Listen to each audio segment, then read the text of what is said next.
Well, here at the Galerie Buhler Gallery, the latest exhibition takes place inside and outside. Feels very fitting given that this exhibition is called Tending the Wild. And while standing outside of St. Boniface Hospital doesn't necessarily feel like the wild per se, this exhibition is all about channeling nature and how artists tend not only to nature but to their own creativities and to their own passions. Joined as always by the curator of Galerie Buhler Gallery, Hannah G. Nice to see you again. Lovely to see you, Nolan. And we're Thank also, you. of course, and we're also joined by a couple of the artists. Maybe I'll get you guys to introduce yourselves and what maybe you contributed to Tending the Wild. Okay, do you want to go first? Myself, okay. Myself, Theo Pelmus. Yeah, like in this exhibition. No, first of all, like I'm a performance artist, like I do multimedia and stuff like that. Yeah. But like my background is as a painter, right? So it kind of was the first time having a painting shown in an exhibition. When Hannah asked me to be part of this exhibition, and I was happy about that because like making a painting for me is like it's kind of the basic, the grounding of my practice. Although I do performance art and stuff like that. So in this exhibition per se, I have this painting that incorporates in it a bit of technology, like a small screen that has a slideshow of this other image. Okay. That is playing, slideshow, and the painting itself is like a painting of like two roses that are decayed. They've been Amazing. decaying through the time that I was painting it. Okay. And another photo that is, yeah. Amazing to hear about how like in your painting like there's some like artistry. I'll come back to this idea in a second, but really interesting. Before we introduce our other artists, maybe it's funny to think about how like your painting and your work as a visual artist then inspires the performance art that then comes out of that, almost as though there's something growing out of the ground that you are tending with your imagery there. Okay, so we've got our other friend here. Maybe introduce yourself and what you've contributed to this exhibition. Hi everyone, my name is Arefeh. As a newcomer to Canada, it was my honor to have my first exhibition in Canada. Yeah. I came here with my Persian traditional painting that in our language we call it negargari. It's a miniature. And yeah, it's really interesting title because in my painting, in the traditional way, the most of the artists didn't want to paint the nature in the natural way. It doesn't matter. They don't want to show the real world. It's mostly about how the idea about the nature should be. Yes. So it's more about like a cultivating of nature. Like there's an actual there's a shaping of like I'm picturing a very sort of stylized garden versus like actually tending the plants that you have in that garden to show that them in their natural state. It's the difference between letting a hedge grow nice and tall and a little bit wild versus like carving it into like a swan or like a shape that I'm hearing here. Yes, exactly. Yeah. So as you're talking, it also occurs to me that the newcomer experience of tending the wild is an interesting perspective, in that you get some new practices, some different practices that you get to introduce, but also perhaps be inspired by all these new people, new artists that you surround yourself with. How does tending the wild, how does tending your art, creating your art, look different to you now than it would in the community that you came from? Yeah, that's a good question actually. Right now, my perspective about nature with that exhibition, it's differently, honestly. So specifically in that painting, that kind of painting, every single of the motifs for showing the nature, the rocks, the trees, the river, they are something like holy. It's Wow. important. Yeah. And right now, as I can look at this exhibition, we all saying something. We all attending to something that might be some of our like forget it. It's how we connect to our nature, how we connect to our earth. Yeah. And it's so lovely to seeing every single person have the different perspective to showing how they admire the nature around there. I love this image of holy as something like there is like a reverence to the tending action that you were speaking to before. Maybe Theo, I'll come back to you here to ask, when you're thinking about how you tend, as we grab the microphone again, I know, as we think about tending the work, tending to your art, what kind of, is there like a reverence in this practice for you as well? Is there that sort of intentional relationship with your art to say, this is my creativity, I'm going to cherish it, I'm going to make it the best possible thing that it can be? Or is it more that we're going to see what this will become in a more unstructured, dare I say even unholy way? Yeah.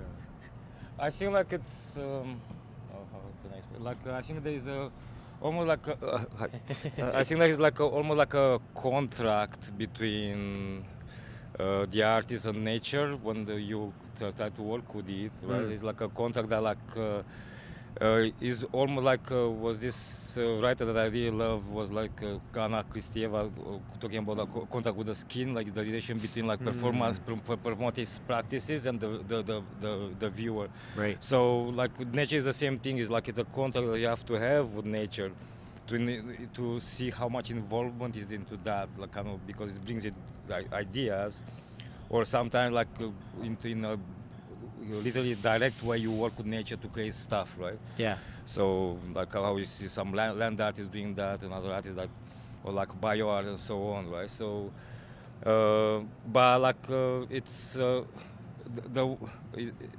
I think like it's a lot to learn from nature how it evolves, right? Because you have to let it a bit to do its thing, right? So in order to. So it's a kind of fine line between how much you intervene into that and how much you let it just grow by itself. It's the same thing like the relation between making art, like combining like different things like from performance art, paintings, multimedia and so on. You have to kind of like have that kind of generosity, how nature has the generosity to let everything grow around, right?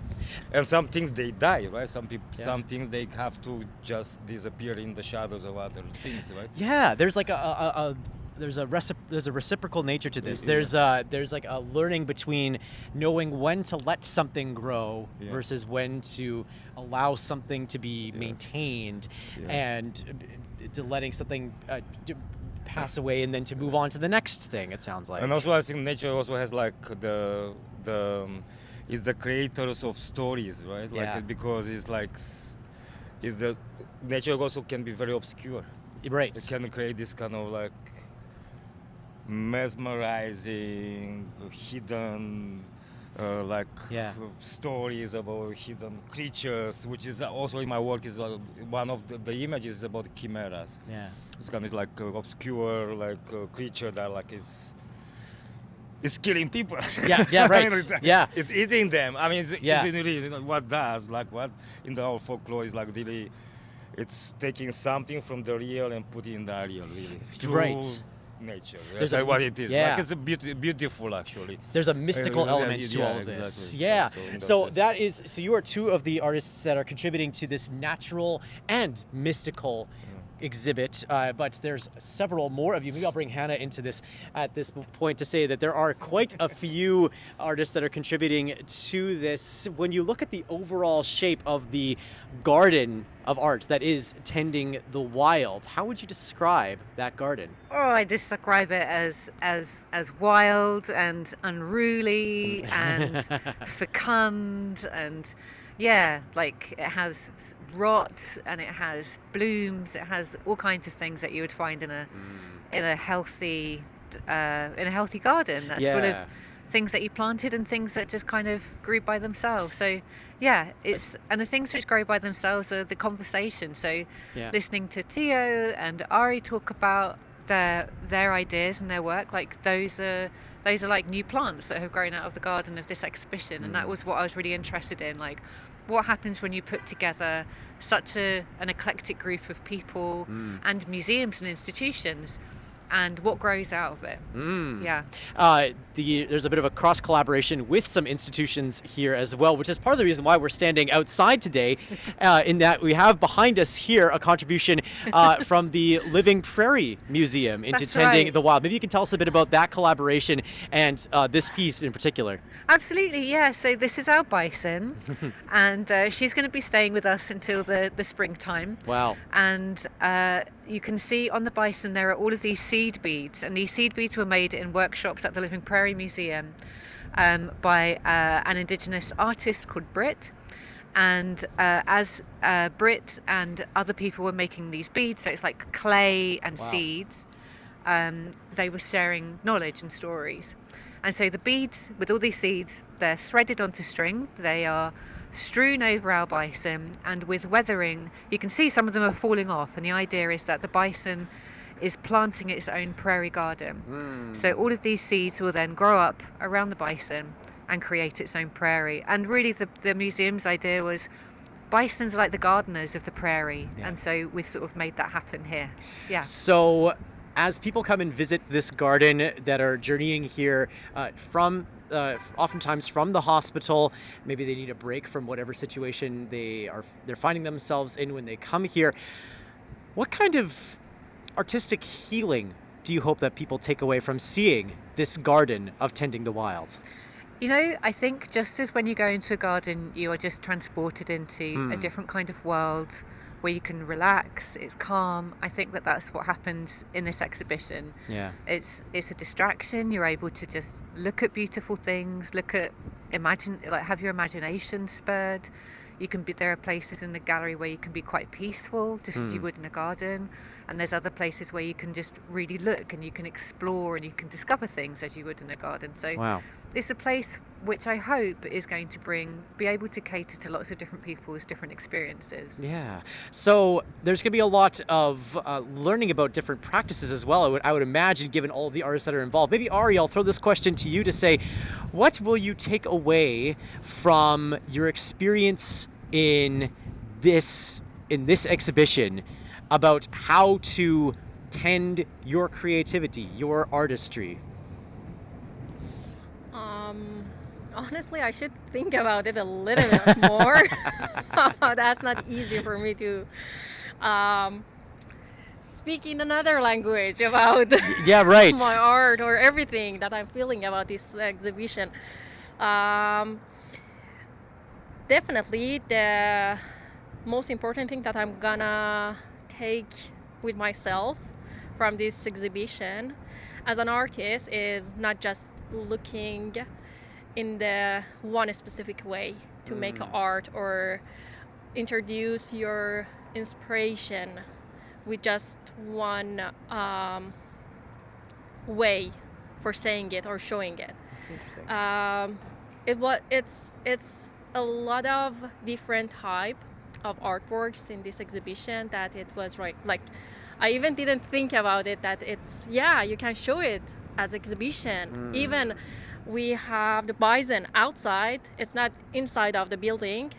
It's outside. So everything is just connected to each other. So I think that's the nature should be. Yeah. Everything is just connecting to each other. It doesn't matter even you are traditional Persian artist or from another country. It doesn't matter. It's just the only way that we show our world that we are seeing it. What about for you, Theo? What are you taking away from this exhibition, and what are you learning about how to tend your art as you continue to work in so many different artistic styles and disciplines? Yeah. I mean, yes. Myself, how I like to work is like almost like a kind of researching the ways that like the different material they work together. And actually, myself, when I was a kid, I wanted to be a botanist. Actually, I wanted to work. Wow.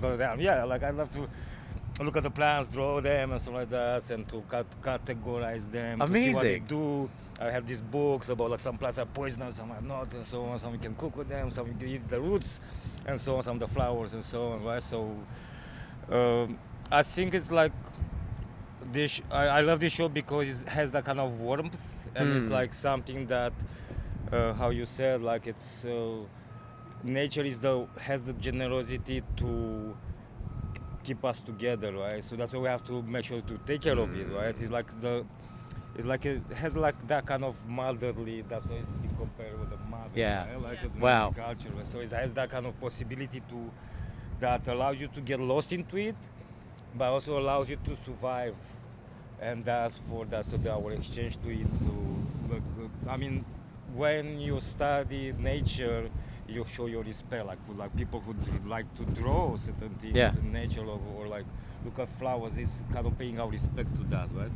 We pay that respect that is given to us, right? So it's almost like a religious way of thinking about things, but not in that sense of kind of institutionalized, Right. Yeah. oppressive systems, Yeah. right? Right. So in that sense, kind of like, and learning how to work with it, right? And I love this show that it's so diverse, also like culturally, but also like the instrument of language that they've been used to create images, they are so diverse and beautifully made together, right? So there's some that I was like, oh wow, I never thought about that. Put this together, like it's from like very for like high technological stuff and to like very like simple textile, but that's also part of technology, how to learn how to do things together, to put like wove and stuff like that. Yeah. There's so much within that. Tending the Wild runs until you're good. Tending the Wild runs until November the 14th here at Galerie Buhler Gallery. We'll have more information at our website, classic107.com, and on the Classic 107 app. Theo, Ari, Hannah, thank you so much for taking the time to tell us more about this exhibition. Thank you. Thank you.